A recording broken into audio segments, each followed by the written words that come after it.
what's your name? This class is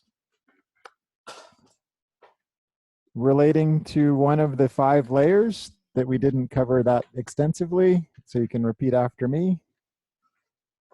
Physical body, bioenergetic body, mental emotional body, mental intellectual body, spiritual body. Annamaya kosha, pranamaya kosha, manomaya kosha, vijnanamaya kosha, anandamaya kosha. These are like 5 classes in high school or middle school or university. Some of you might be particularly gifted at one of them, and you might think, oh, I don't really need to go to that. But eventually you will fail at some level in life if you stop going to class, even if you're particularly gifted at it. So we each need to attend these 5 classes regularly, at least weekly. For the physical body, we have yoga postures. We have Pilates with Susan. We have a lot of options. Just walking at sunrise and at sunset, swimming. Things that are with the breath, that are breath initiated, where I'm exploring rather than performing or entertaining. That's what the literature suggests. Something that explores my body temple, not as putting strain on it. So walking can be that way. Swimming can be that way. Certainly Pilates, yoga, Tai Chi, even mindful dance can be these ways. Physical body, you can also work on physical tools, oil massage during the cold season, very physical bodywork forms, Thai massage, barefoot shiatsu, like that. Bioenergetic body, breathing techniques, aligning yourself with the macro grid. Which way does the sun rise? Where am I putting my head when I sleep? Those are examples. Certainly breathing techniques, taking naps, even a hot bath that helps you like fully exhale.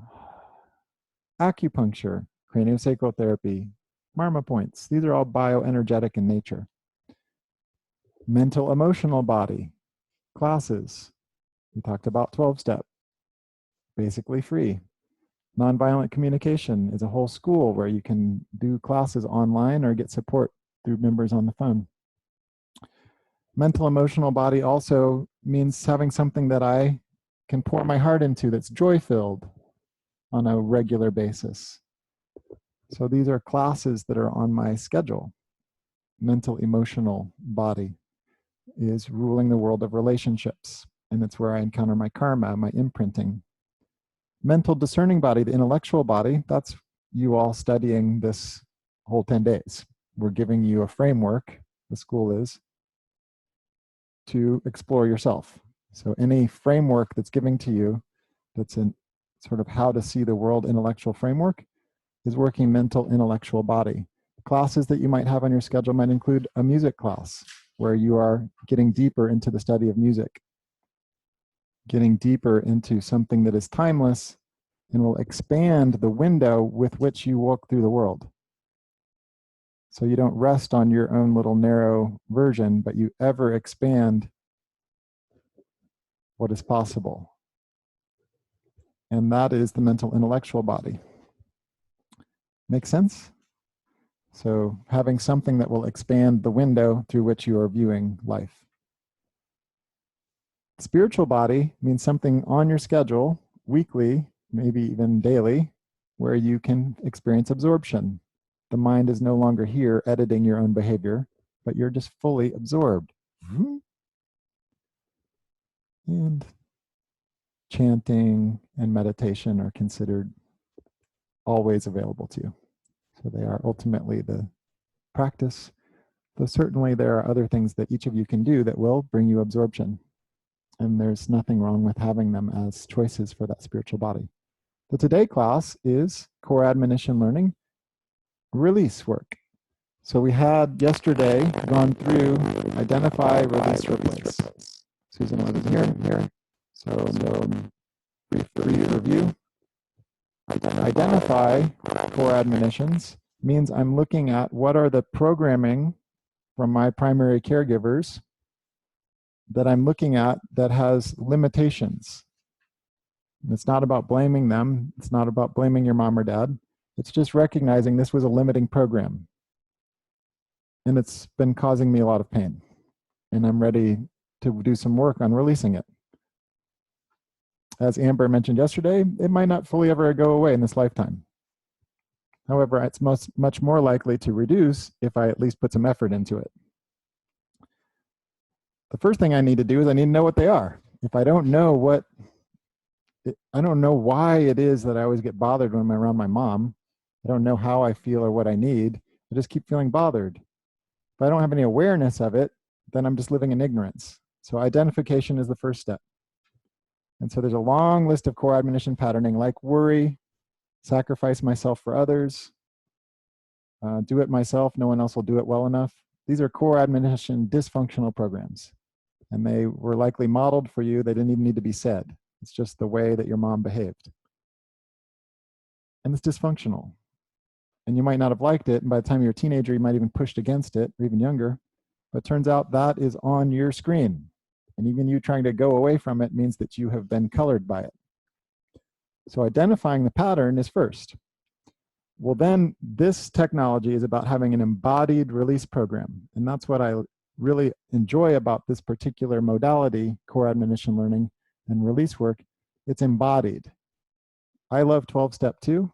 I love nonviolent communication also. They're really valid schools for you all to keep going with this work. However, there tend to be a lot of talking. So this is an embodied release pattern, like physical, like, oh, get out of me.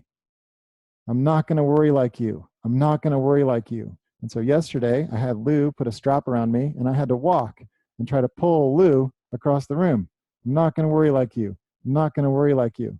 And then meanwhile, focusing on all the times that worry had influenced my mother, how she embodied it, how I also had embodied it, how worried had brought me pain.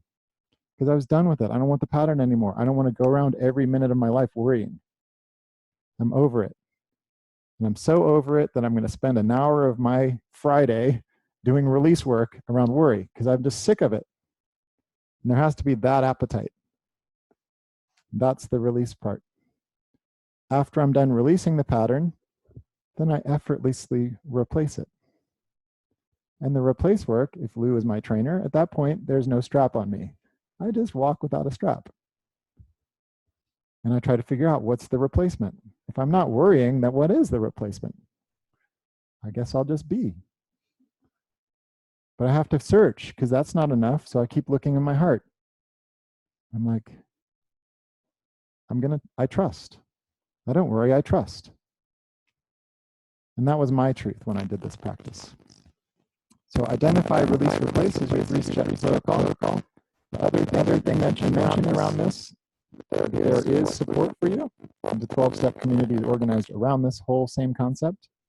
Nonviolent communication schools are organized around this. These are both communities that you can tap into in the Denver area. This is also the kind of work that you would do with your psychologist or your psychotherapist or your social worker or whomever if you have a paid professional that does this kind of work. There are even some churches that have support work for this ever-expanding greater sense of who I am and releasing who I'm not. Follow-up support also includes the school staff here. We have someone that you can pay named Kathy, who's a trainer, who does work with people on this kind of thing. Obviously, she doesn't live here in Denver. That would be ideal, but we'll get there someday, okay? I'm also available, but I charge $100 an hour, so I can't charge less. That's just what it takes to keep this school going. So replace work is effortless. Release work involves putting my embodied struggle into it. And it's okay to talk about it and tell all the stories, but as soon as I start doing something physical and saying the word no, no, no, no, and that's the important thing, is to land on the word no. Land on the word no. No, I'm not going to worry like you.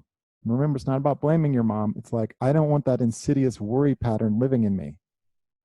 Not only do I not want it, I'm choosing for it not to.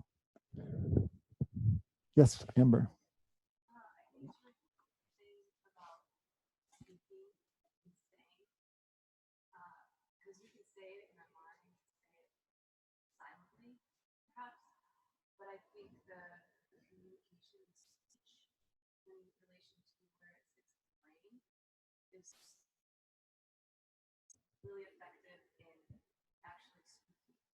Mm.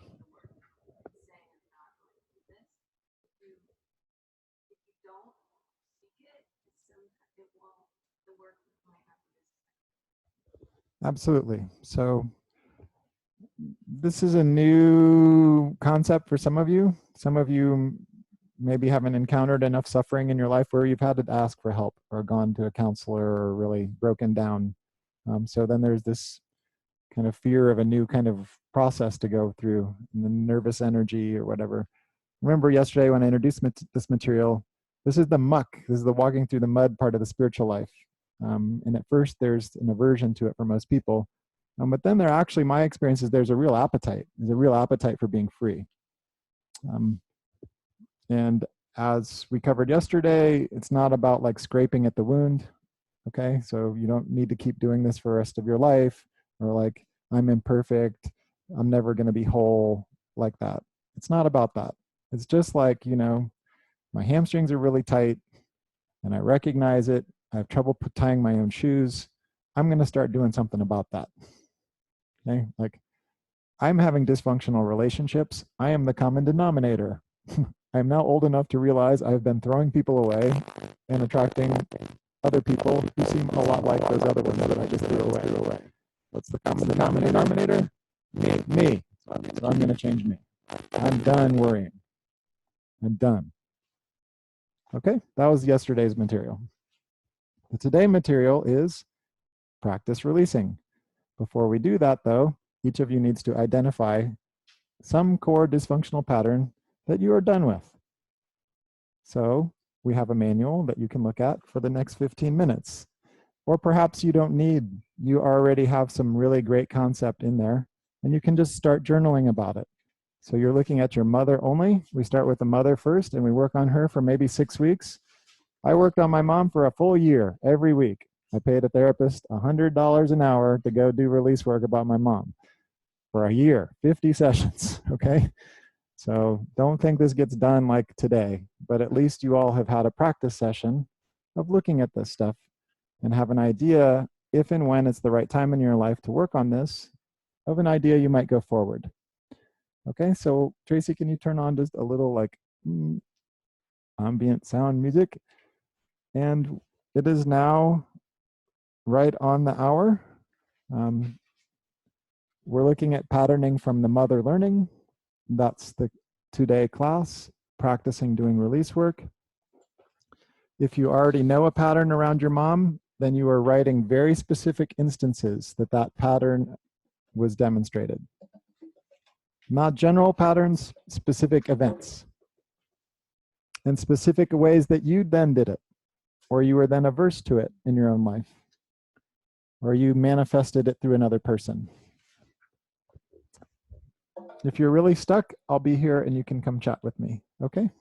So you're looking at your mother, core admonition learning.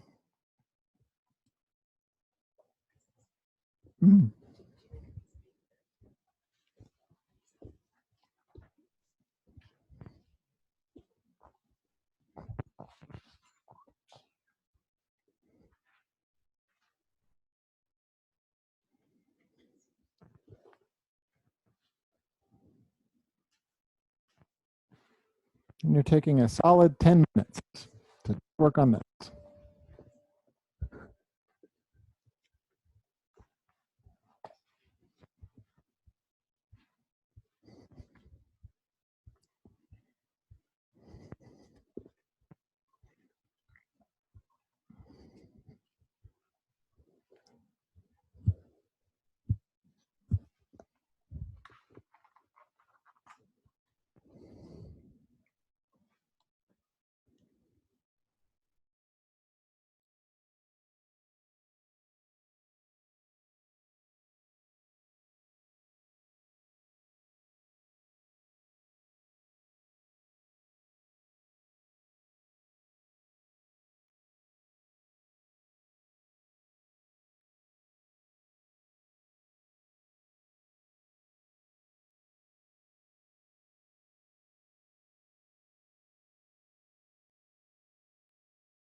So take just a minute to write about one more specific event in your life where this pattern has limited you.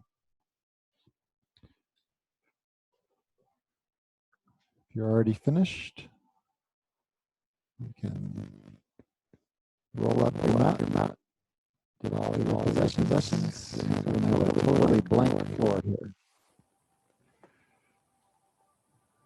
So no yoga mats, no blankets, no bolsters, no water bottles. It's the totally blank floor.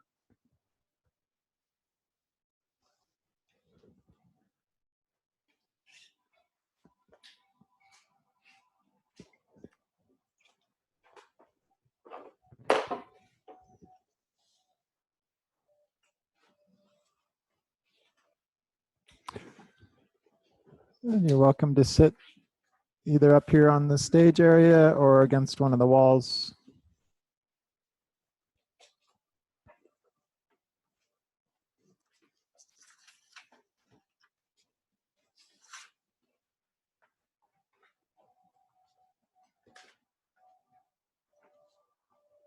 If you're still writing, take your time. There's no rush.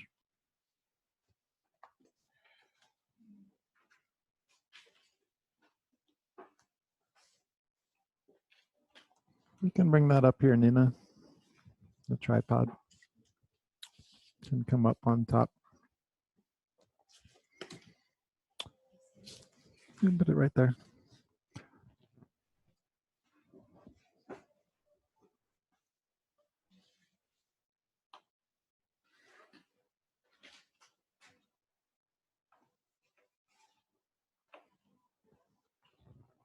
After this class is lunch, so you won't be needing your stuff anymore.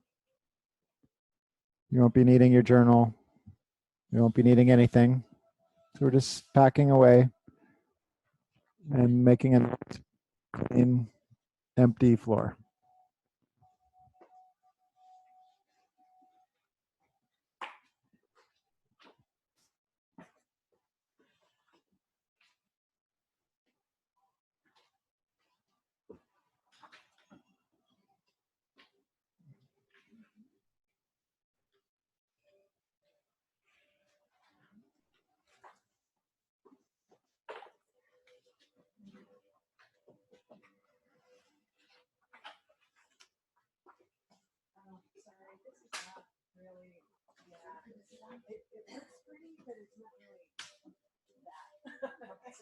You can sit up here.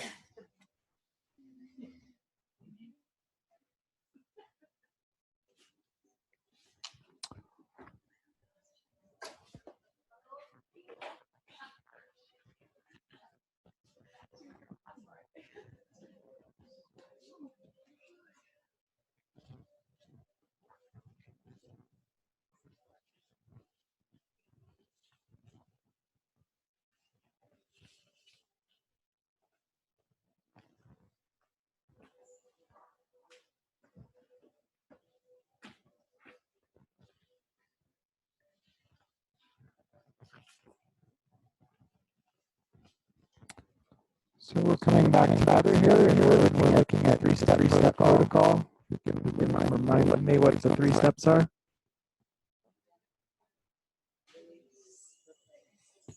Identify, release, replace. Identification starts with your mother learning. You start this process when you have time in your life to focus on it. You have a stable home environment. You have a stable work environment. You have a community of support. That's when you do this work. I have a stable home life. I have a stable work life. And I have community support.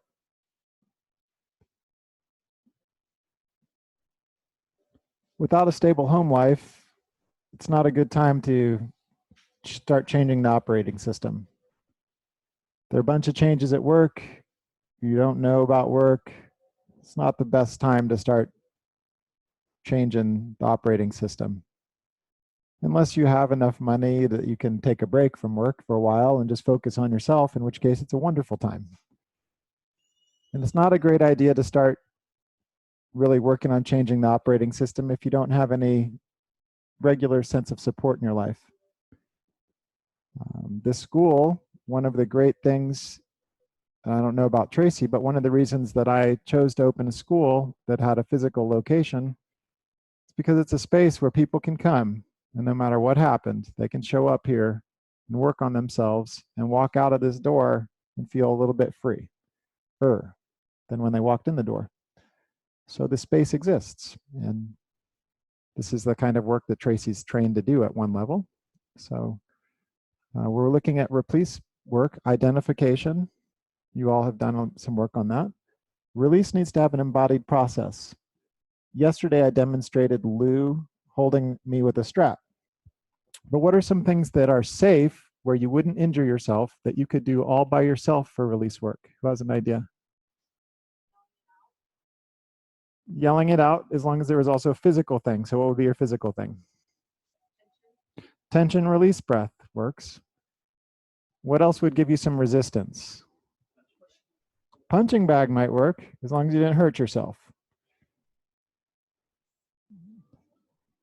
Running could work, as long as you didn't hurt yourself and it was a safe place where you were running. Because one of the things is here, you start running in city streets or something like that, start interacting with material, you don't know where you end up, and you break down and you're like bawling on some street corner.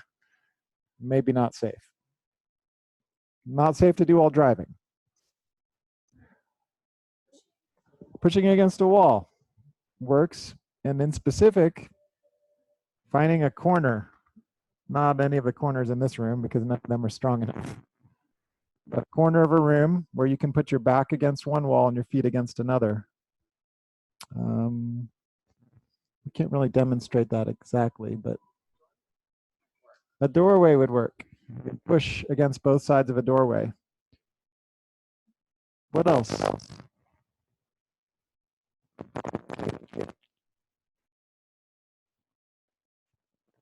I guess so. All right.